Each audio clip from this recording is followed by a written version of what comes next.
Late last night and early today, at my direction, the United States Armed Forces conducted an extraordinary military operation in the capital of Venezuela. Overwhelming American military power, air, land, and sea, was used to launch a spectacular assault. And it was an assault like people have not seen since World War II. It was a force against a heavily fortified military fortress in the heart of Caracas to bring outlaw dictator Nicolas Maduro to justice. This was one of the most stunning, effective, and powerful displays of American military might and competence in American history. And if you think about it, we've done some other good ones, like the attack on Soleimani, the attack on al-Baghdadi, and the obliteration and decimation of the Iran nuclear sites just recently in an operation known as Midnight Hammer. All perfectly executed and done. No nation in the world could achieve what America achieved yesterday, or frankly, in just a short period of time. All Venezuelan military capacities were rendered powerless as the men and women of our military, working with U.S. law enforcement, successfully captured Maduro in the dead of night. It was dark. The lights of Caracas were largely turned off due to a certain expertise that we have. It was dark and it was deadly. But captured along with his wife, Celia Flores, both of whom now face American justice. Maduro and Flores have been indicted in the Southern District of New York, Jay Clayton, for their campaign of deadly narco-terrorism against the United States and its citizens. I want to thank the men and women of our military who achieved such an extraordinary success overnight with breathtaking speed, power, precision, and competence. You rarely see anything like it. You've seen some raids in this country that didn't go so well. They were an embarrassment.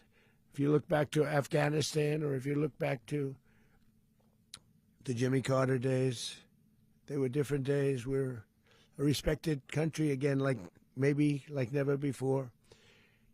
These highly trained warriors, operating in collaboration with U.S. law enforcement, caught them in a very ready position. They were waiting for us. They knew we had many ships out in the sea, just sort of waiting. They knew we were coming. So they were in what's called a ready position. But they were completely overwhelmed and very quickly incapacitated. If you would have seen what I saw last night, you would have been very impressed. I'm not sure that you'll ever get to see it, but it was an incredible thing to see. Not a single American service member was killed, and not a single piece of American equipment was lost. We had many helicopters, many planes, many people involved in that fight. But think of that, not one piece of military equipment was lost, not one service member was, more importantly, killed. The United States military is the strongest and most fearsome military on the planet, by far. With capabilities and skills our enemies can scarcely begin to imagine. We have the best equipment anywhere in the world. There's no equipment like what we have, and you see that even if you just look at the boats. We've knocked out 97% of the drugs coming in by sea. 90%. Each boat kills on average, 25,000 people. We knocked out 97%.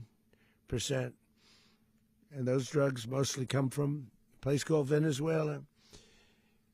We're going to run the country until such time as we can do a safe, proper, and judicious transition. So We don't want to be involved with having somebody else get in, and we have the same situation that we had for the last long period of years.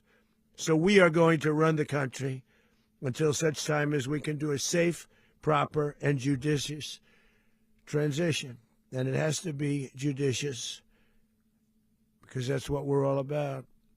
We want peace, liberty, and justice for the great people of Venezuela, and that includes many from Venezuela that are now living in the United States and want to go back to their country. It's their homeland.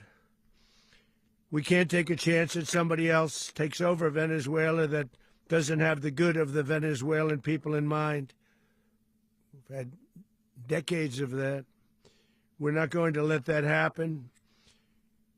We're there now, and what people don't understand, but they understand as I say this, we're there now, but we're going to stay until such time as the proper transition can take place. So we're going to stay until such time as we're going to run it, essentially, until such time as a proper transition can take place.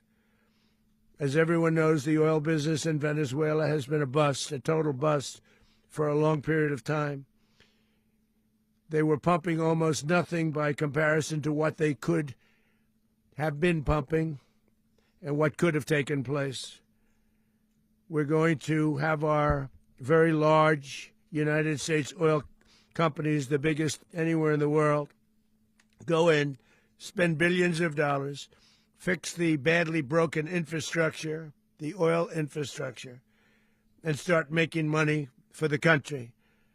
And we are ready to stage a second and much larger attack if we need to do so. So we were prepared to do a second wave if we needed to do so. We actually assumed that a second wave would be necessary, but now it's probably not.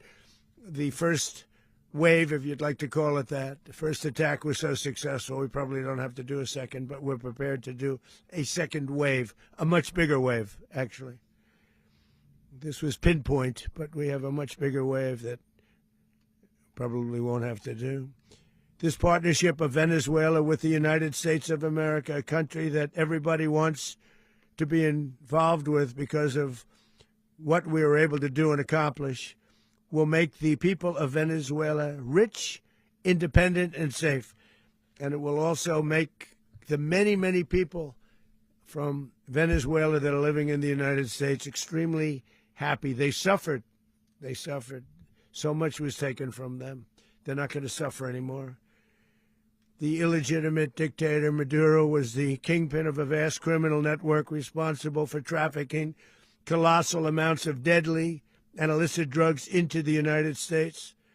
As alleged in the indictment, he personally oversaw the vicious cartel known as Cartel de las Solas, which flooded our nation with lethal poison, responsible for the deaths of countless Americans, the many, many Americans. Hundreds of thousands over the years of Americans died because of him.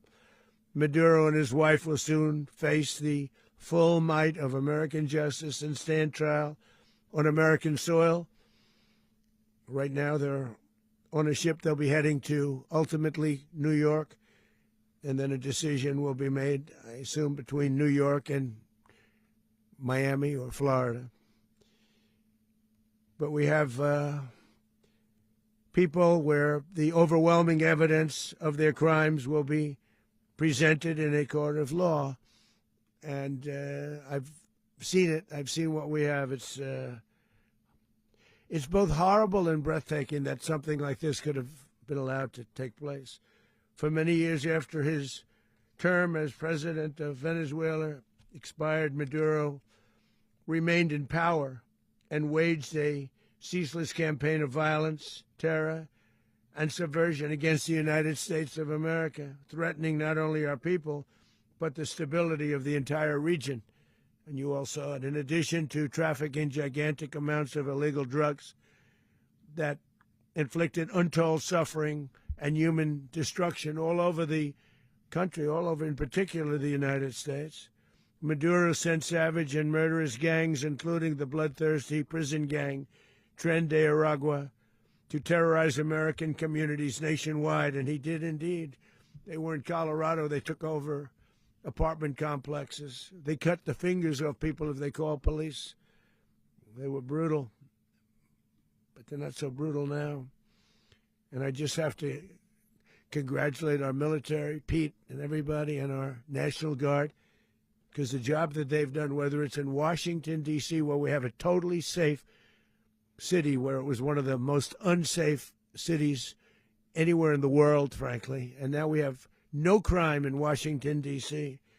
We haven't had a killing. We had the terrorist attack a few weeks ago, a little bit of a different kind of a threat, but we haven't had a killing in a long period of time, 6-7 months. We used to have two, on average, 2 a week in Washington, our capital. We don't have that anymore. The restaurants are opening. Everyone's happy. They're going, they're walking their daughters, they're walking their children, their wives. They walk to restaurants. Restaurants are opening all over Washington, D.C. So I want to thank the National Guard. I want to thank our military. And I want to thank law enforcement. It's been amazing. And they should do it with more cities. We're doing it, as you know, and we're doing it in Memphis, Tennessee right now, and crime is down. We've just sort of started a few weeks ago, but crime is down now 77%. And the governor of Louisiana called, great person, and he wanted us to help him, as you know, in a certain very nice part of Louisiana. And we have done that. And it was a rough section, and we have crime down. I understand it's down to almost nothing already after 2.5 weeks. New Orleans, it's down to almost nothing, and we've only been there for 2.5 weeks. Can't imagine why governors wouldn't want us to help. We also helped, as you know, in Chicago, and crime went down a little bit there. We did a very small help because we had no working ability with the governor. The governor was a disaster, and the mayor was a disaster, but it knocked down crime. But we're pulling out of there. When they need us, we'll know. You'll know. You'll be writing about it. And likewise, Los Angeles, where we saved Los Angeles early on, where the head of the police department made a statement that if the federal government didn't come in, we would have lost Los Angeles. That's long after the fires. That's when they had the riots in Los Angeles. We did a great job. Got no credit for it whatsoever, but that's okay. It doesn't matter. We don't need the credit. But we'll be pulling out when they need us. They'll call, or we'll go back if we have to. We'll go back. But we did a great job in various cities. But the place that we're very proud of is Washington, D.C., because it's our nation's capital. We took it from being a crime-ridden mess to being one of the safest cities in the country. But the gangs that they sent raped, tortured, and murdered American women and children. They were in all of the cities I mentioned, Tren de Aragua. And they were sent by Maduro to terrorize our people, and now Maduro will never again be able to threaten an American citizen or anybody from Venezuela. There will no longer be threats. For years I've highlighted the stories of those innocent Americans whose lives were so heartlessly robbed by this Venezuelan terrorist organization. Really one of the worst. One of the worst, they say the worst. Americans like 12-year-old Jocelyn Nungari from Houston. Beautiful Jocelyn Nungari, what happened to her? They, as you know, they kidnapped, assaulted, and murdered by Tren de Aragua animals. They murdered Jocelyn and left her dead under the bridge. There was a bridge that will never be the same to so many people after seeing what happened. As I've said many times, the Maduro regime emptied out their prisons, sent their worst and most violent monsters into the United States to steal American lives.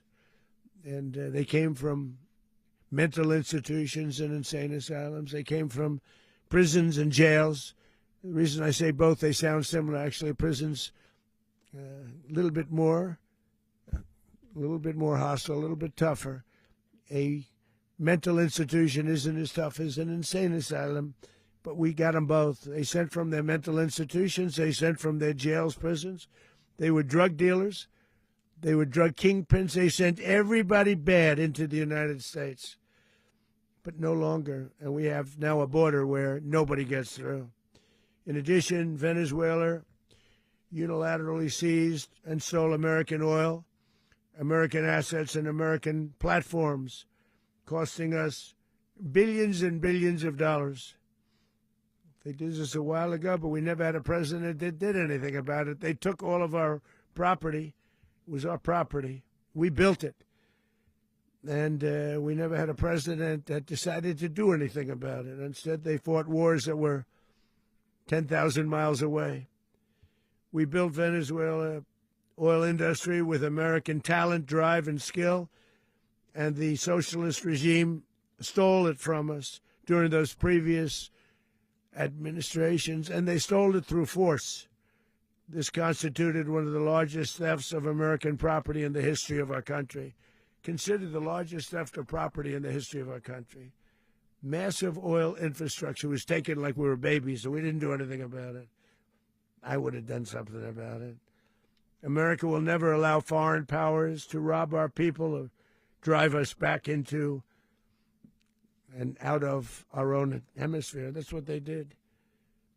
Furthermore, under the now deposed dictator Maduro, Venezuela was increasingly hosting foreign adversaries in our region and acquiring menacing offensive weapons that could threaten U.S.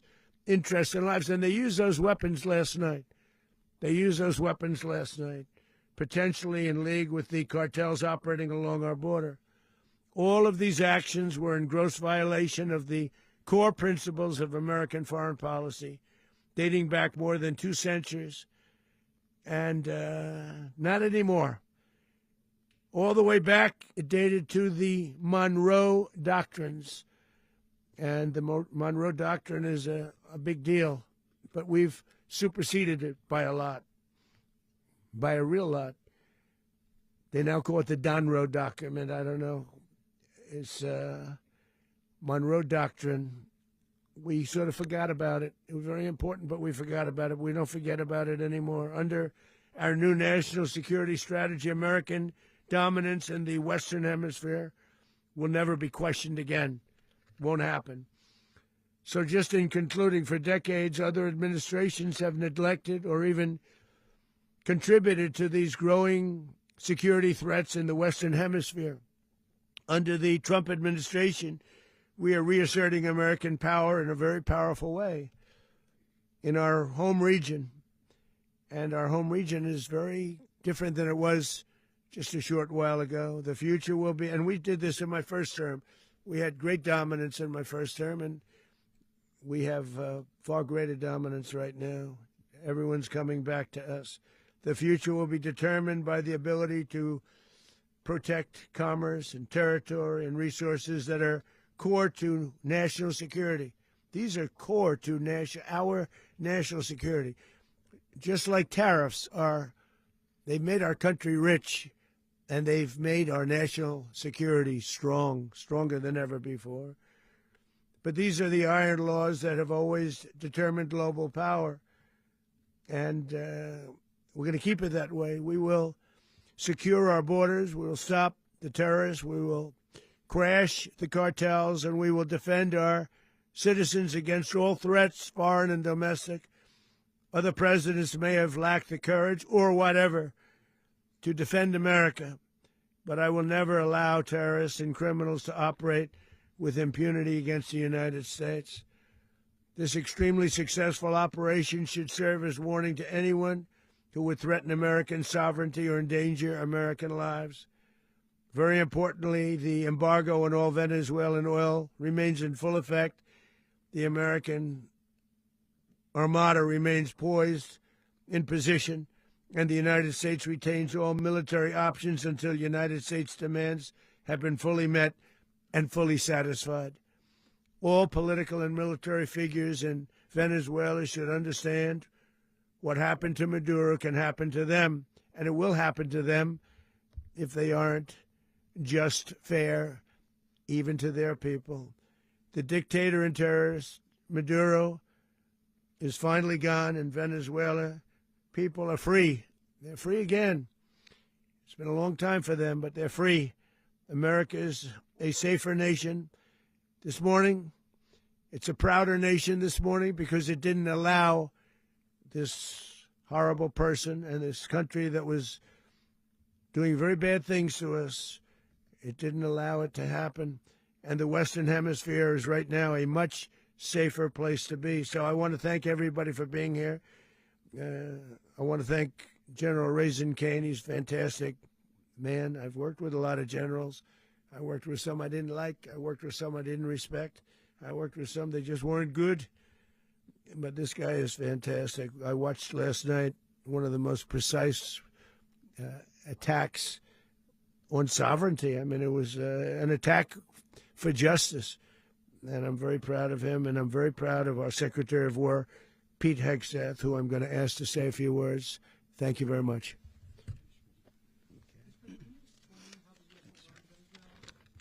Well, thank you, Mr. President. Finally, a commander-in-chief the world respects and the American people deserve. And as the President said, words can barely capture the bravery and the power and the precision of this historic operation. A massive joint military and law enforcement raid flawlessly executed by the greatest Americans our country has to offer. American warriors are second to none, the best in the world and the best of our country. What all of us witnessed last night was sheer guts and grit, gallantry, and glory of the American warrior. I'm simply humbled by such men. And I tip my hat to our chairman, Dan Raisin Kane, and all those Americans who stood watch last night. Our warriors are the elite of America, and again, President Trump has your back. No other country on planet Earth, and it's not even close, could pull this kind of operation off. And no other president has ever shown this kind of leadership, courage, and resolve, the most powerful combination the world has ever seen. As the President said, our adversaries remain on notice. America can project our will anywhere, anytime. The coordination, the stealth, the lethality, the precision, the very long arm of American justice, all on full display in the middle of the night. Nicolas Maduro had his chance, just like Iran had their chance, until they didn't and until he didn't. He effed around, and he found out. President Trump is deadly serious about stopping the flow of gangs and violence to our country, deadly serious about stopping the flow of drugs and poison to our people, deadly serious about getting back the oil that was stolen from us, and deadly serious about reestablishing American deterrence and dominance in the Western Hemisphere. This is about the safety, security, freedom, and prosperity of the American people. This is America first. This is peace through strength. And the United States War Department is proud to help deliver it. Welcome to 2026. And under President Trump, America is back. I'd like to welcome now our chairman, Chairman Raisin Kane, to give a few more details about the operation. Mr. Chairman. Thank you, Mr. Secretary. Thank you, Mr. President, and good morning. Last night, on the order of the President of the United States and in support of a request from the Department of Justice, as the President said, the United States military conducted an apprehension mission in Caracas, Venezuela, to bring to justice two indicted persons, Nicolas and Cecilia Maduro. This operation, known as Operation Absolute Resolve, was discreet, precise, and conducted during the darkest hours of January 2nd and was the culmination of months of planning and rehearsal, an operation that, frankly, only the United States military could undertake. What I'd like to do this morning is talk to you through some of the preparation and the details without compromising any of our tactics, techniques, and procedures. There is always a chance that we'll be tasked to do this type of mission again. Our interagency work began months ago and built on decades of experience of integrating complex air, ground, space, and maritime operations. While the past 2 decades have honed the skills of our special operations forces, this particular mission required every component of our joint force, with soldiers, sailors, airmen, Marines, and Guardians working in unison with our intelligence agency partners and law enforcement teammates in an unprecedented operation. We leveraged our unmatched intelligence capabilities and our years of experience in hunting terrorists, and we could not have done this mission without the incredible work by various intelligence agencies, including the CIA, NSA, and NGA. We watched, we waited, we prepared, we remained patient and professional. This mission was meticulously planned, drawing lessons from decades of missions over the last many years, many missions over these last many years. This was an audacious operation that only the United States could do. It required the utmost of precision and integration within our joint force. And the word integration does not explain the sheer complexity of such a mission. An extraction so precise it involved more than 150 aircraft launching across the Western Hemisphere in close coordination, all coming together in time and place to layer effects for a single purpose: to get an interdiction force into downtown Caracas while maintaining the element of tactical surprise. Failure of one component of this well-oiled machine would have endangered the entire mission, and failure is never an option for America's joint force. Those in the air over Caracas last night were willing to give their lives for those on the ground and in the helicopters.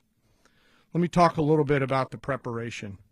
After months of work by our intelligence teammates to find Maduro and understand how he moved, where he lived, where he traveled, what he ate, what he wore, what were his pets, in early December, our force was set pending a series of aligned events.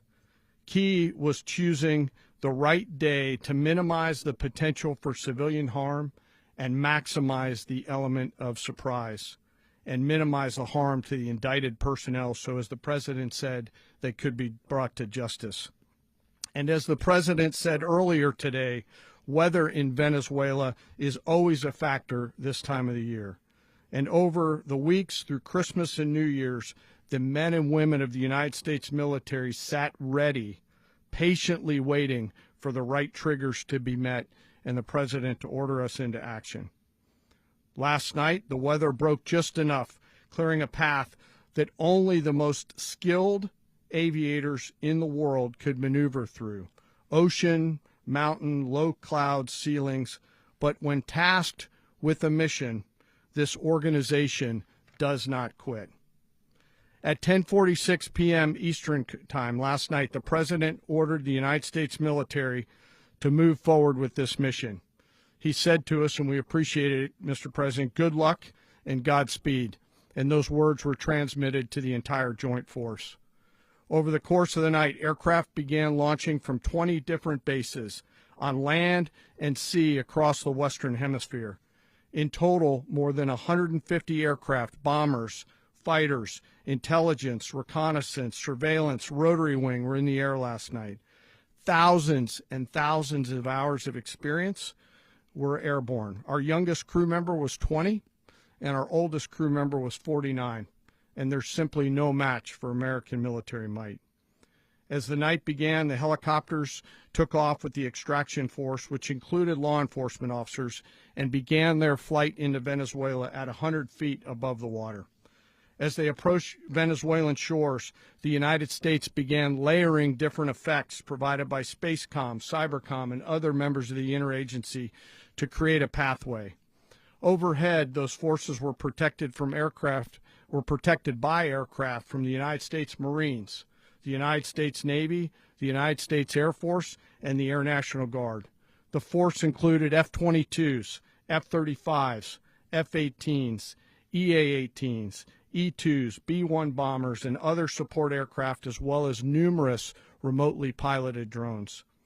As the force began to approach Caracas, the Joint Air Component began dismantling and disabling the air defense systems in Venezuela, employing weapons to ensure the safe passage of the helicopters into the target area.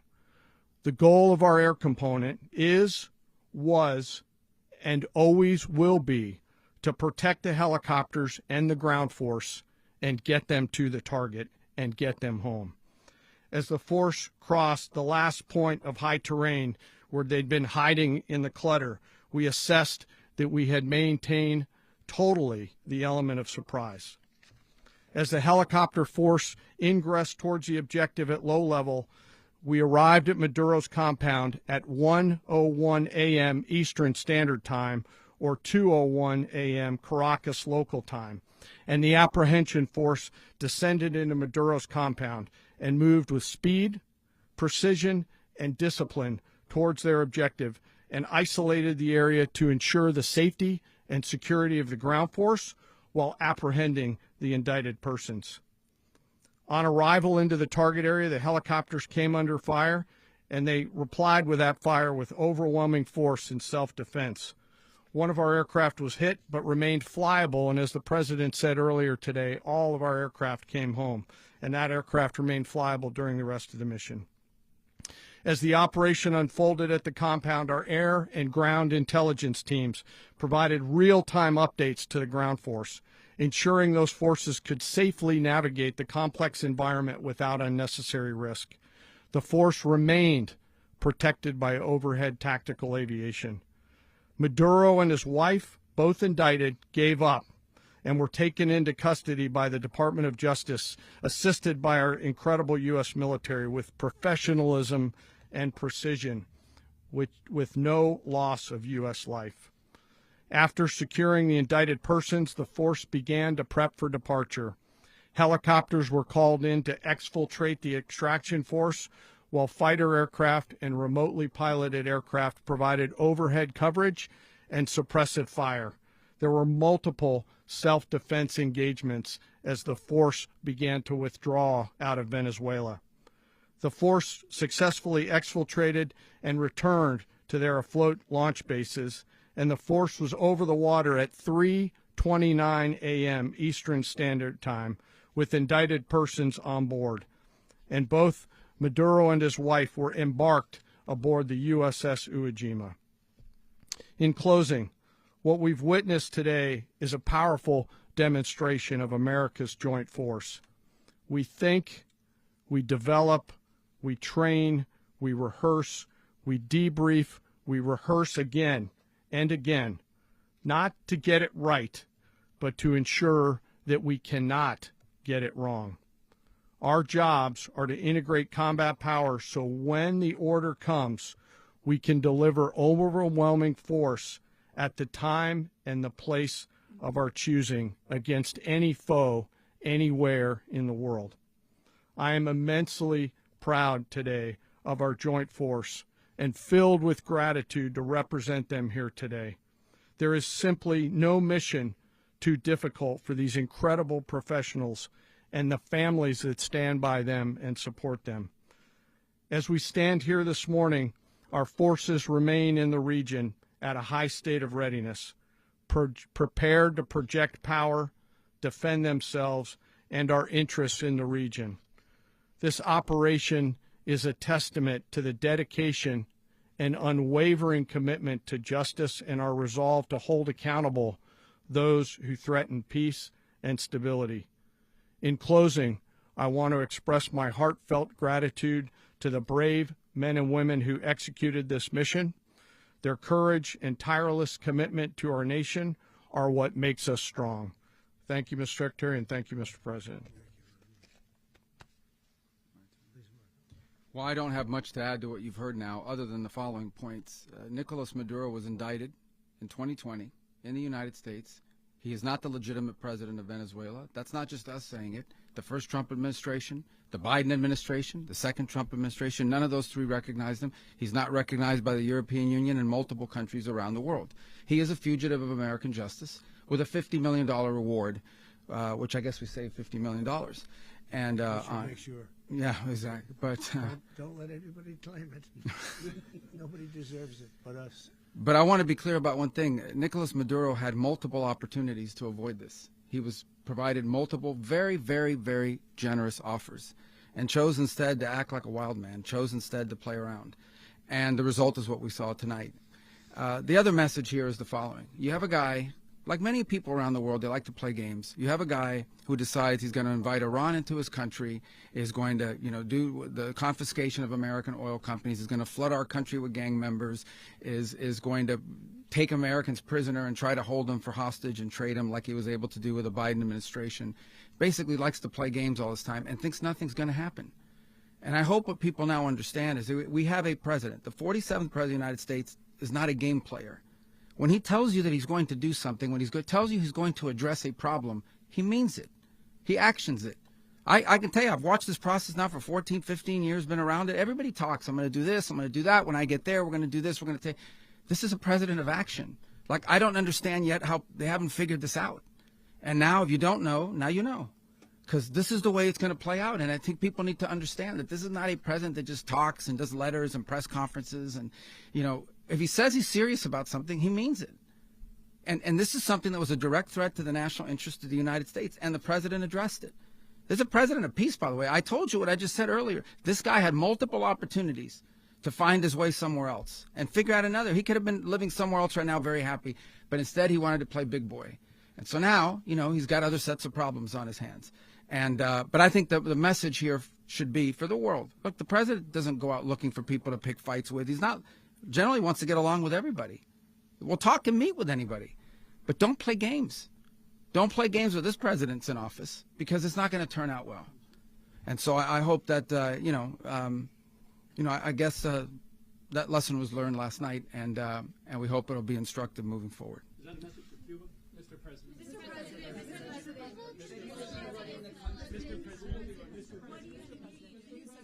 Please. Well, we're going to be running it with a group, and we're going to make sure it's run properly. We're going to rebuild the oil infrastructure, which will cost billions of dollars. It'll be paid for by the oil companies directly. They will be reimbursed for what they're doing, but it's going to be paid. And we're going to get the oil flowing the way it should be. As you know, it was just a minor flow. It was actually a minor flow for what they have. But we're going to run it properly, and we're going to make sure the people of Venezuela are taken care of. We're going to make sure the people that were forced out of Venezuela by this thug are also taken care of. President, does the U.S. running the country mean that U.S. troops will be on the ground? How will that work? Well, they always say boots on the ground. So we're not afraid of boots on the ground if we have to have. We had boots on the ground last night at a very high level, actually. We're not afraid of it. We don't mind saying it. But we're going to make sure that that country is run properly. We're not doing this in vain. This is a very dangerous attack. This is an attack that could have gone very, very badly. Could have gone very badly. We could have lost a lot of people last night. We could have lost a lot of dignity. We could have lost a lot of equipment. The equipment is less important, but we could have lost a lot. And we're going to make sure that this is proper. We're there now. We're ready to go again if we have to. We're going to run the country right. It's going to be run very judiciously, very fairly. It's going to make a lot of money. We're going to give money to the people. We're going to reimburse people that were taken advantage of. We're going to take care of everybody. It's very important. We couldn't let them get away with it. They stole our oil. We built that whole industry there, and they just took it over like we were nothing. And we had a president that decided not to do anything about it. So we did something about it. We're late, but we did something about it. Yeah, please. Mechanism by which you're going to run the country? Are you going to designate a U.S. official to coordinate? Yes, it's all being done right now. We're designating people. We're talking to people. We're designating various people, and we're going to let you know who those people are. Would run Venezuela? Well, it's largely going to be for a period of time the people that are standing right behind me. We're going to be running it. We're going to be bringing it back. It's a dead, I talk about a dead country.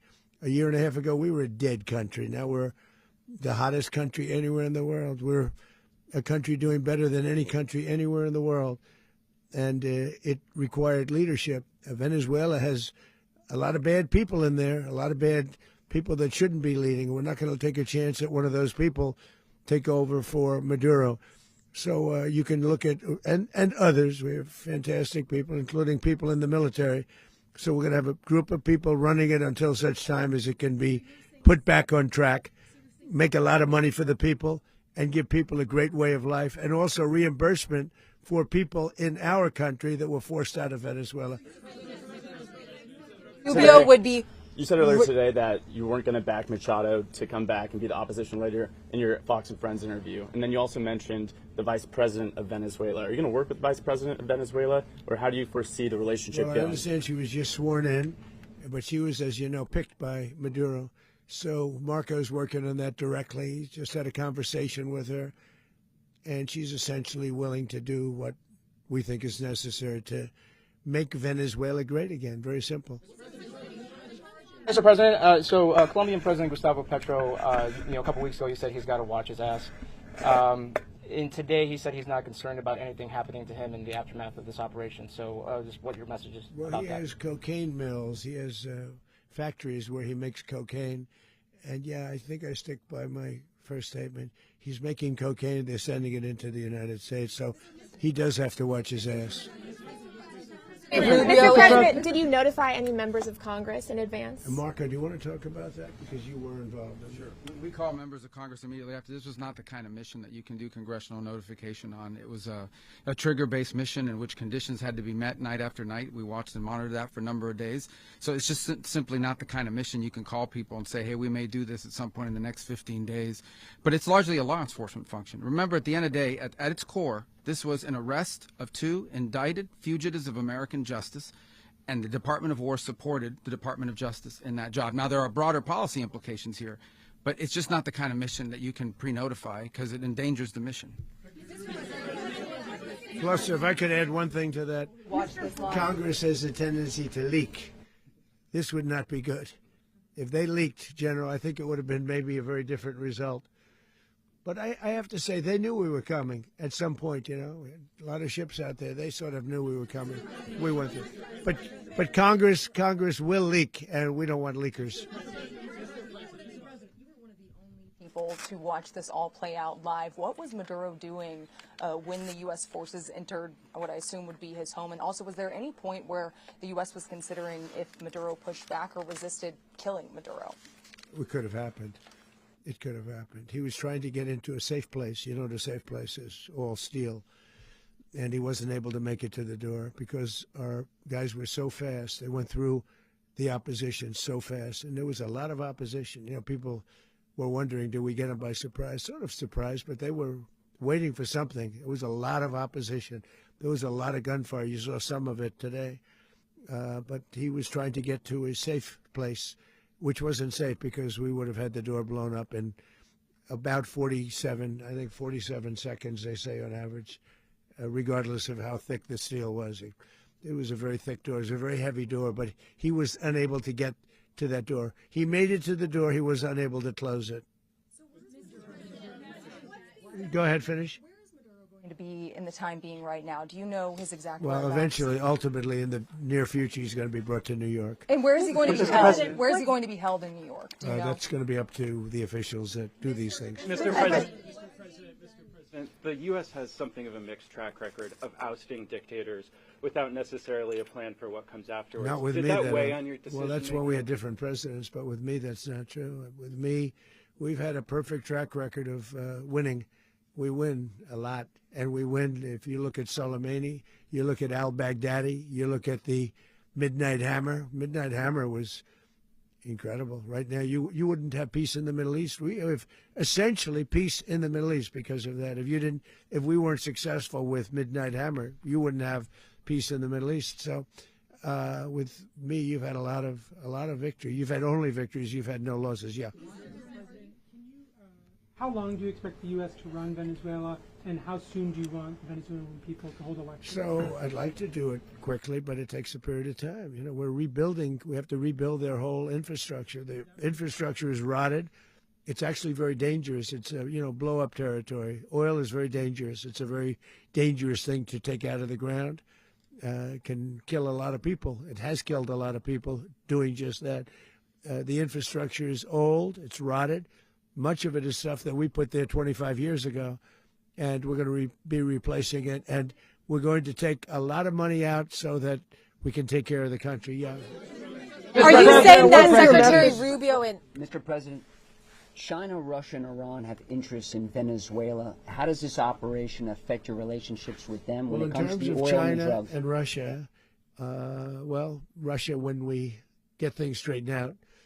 But in terms of other countries that want oil, we're in the oil business. We're going to sell it to them. We're not going to say we're not going to give it. In other words, we'll be selling oil probably in much larger doses because they couldn't produce very much because their infrastructure was so bad. So we'll be selling large amounts of oil to other countries, many of whom are using it now, but I would say many more will come. Are you saying, Mr. President, are you saying that, Mr. President, are you saying that? Mr. President, thank you. What is your message to the people of Venezuela today? Of course, the civilian population specifically, they have a lot of questions. What is your message to the people of Venezuela? That you're going to have peace, justice. You're going to have some of the riches that you should have had for a long period of time. It was stolen from you. But you're going to have peace and you're going to have safety. You're going to have justice. You're going to have a country. You're going to have a real country. You're going to have potentially a great country. You know, if you go back 20 years, maybe even a little longer ago, that was a great country. And they destroyed it. Remember I said that if we lose this election, the United States will be Venezuela on steroids. That's what would have happened. Had we lost the election, the 2024 election, we suffered so badly. When you look at the border from 2020, what they did, what Joe Biden administration did to our country should never be forgotten. But if we had to go through another year of that, we would be exactly where Venezuela was in terms. I used to say, if they win, we're going to be Venezuela on steroids, and that's what would have happened. President, thank you. Are you saying that Secretary Hegseth and Rubio are going to be running Venezuela, and will you be sending in U.S. military troops to provide? They're going to be a team that's working with the people of Venezuela to make sure that we have Venezuela right. Because for us to just leave, who's going to take over? I mean, there is nobody to take over. You have a vice president who's been appointed by Maduro. And right now she's the vice president, and she's, I guess, the president. She was sworn in as president just a little while ago.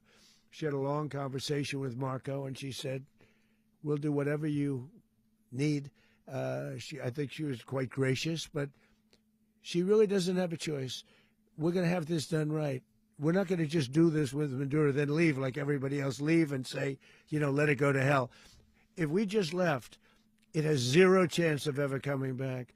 We'll run it properly. We'll run it professionally. We'll have the greatest oil companies in the world go in and invest billions and billions of dollars and take out money, use that money in Venezuela. And the biggest beneficiary are going to be the people of Venezuela. And also, I can't stress this strongly enough, the people that got thrown out of Venezuela that are now in the United States. And frankly, some want to stay and some probably want to go back. Yeah. In the country, and were any of the detained Americans? Well, right now they're very protected because nobody's going to mess with us. They're very protected. The people of, and we let them know that you better not touch one of them. And are you concerned that bad elements of the Maduro regime will remain in place? Well, we know who they are. We're on them, and they're acting much differently now than they would have acted 2 days ago. Okay, wait, behind you, please. Mr. President, why is running a country in South America America first? Well, I think it is because we want to surround ourselves with good neighbors. We want to surround ourselves with stability. We want to surround ourselves with energy. We have tremendous energy in that country. It's very important that we protect it. We need that for ourselves. We need that for the world. And we want to make sure we can protect it. Yes, sir. Please, go ahead. Yeah, is there a message here for Cuba and Diaz-Canel? Well, Cuba is an interesting case. Cuba is, not doing very well right now. That system has not been a very good one for Cuba. The people there have suffered for many, many years. And I think Cuba is going to be something we'll end up talking about because Cuba is a failing nation right now, very badly failing nation. And we want to help the people. It's very similar in the sense that we want to help the people in Cuba, but we want to also help the people that were forced out of Cuba and living in this country. Do you want to say something about that, Marco, please? Well, I mean, I just gave you a statement a few minutes ago about when the president speaks, you should take him seriously. So suffice it to say, Cuba is a disaster. It's run by incompetent, senile men, and in some cases, not senile but incompetent nonetheless. It has no economy. It's in total collapse. And by the way, they were, all of the guards that helped protect Maduro. This is well known. Their whole spy agency, all that were full of Cubans. I mean, it's amazing. This poor island took over Venezuela in some cases. One of the biggest problems the Venezuelans have is they have to declare independence from Cuba that tried to basically colonize it from a security standpoint. So, yeah, look, if I lived in Havana and I was in the government, I'd be concerned, at least a little bit. Cutting off the oil flow to Cuba from Venezuela? Well, the president already announced a week ago that anything that's sanctioned, it's sanctioned oil, it's not going to be allowed to get there. So that's a pre-existing. The answer is yes. Yes.